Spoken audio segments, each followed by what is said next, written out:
If your home inspector says that your HVAC system is past its useful life, don't panic.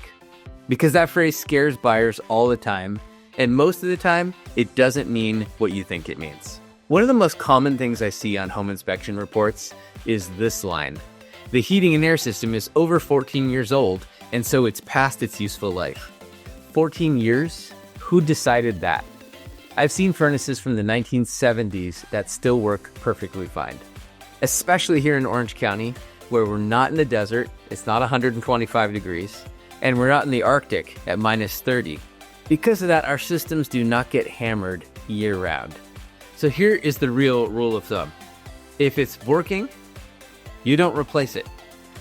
Why would you spend $12,000 to $15,000 on a new HVAC system that might still have 5, even 10 years left in it? The key question is not, how old is it? The key question is it operating properly? If a licensed technician says that it's performing as intended, even if it's an older system, that's what matters. And that's also what matters for your home warranties to be intact. Same thing with water heaters. An inspector will say, past its useful life, 8 years old, 9 years old. But unless it's leaking or is in a risky location like upstairs where a failure could cause catastrophic damage or flooding, if it's making hot water and it's doing its job, you don't automatically rip it out and put a new one in. This isn't about ignoring inspectors.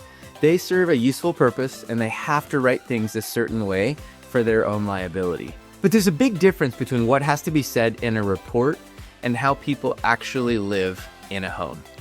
That's where having the right agent matters. When you're buying a home, don't let scary wording cost you a great property. Understand what's truly a problem and what's just a checkbox. I'm Jordan Bennett with Jordan Bennett & Associates. Make sure to like and follow for more great real estate tips.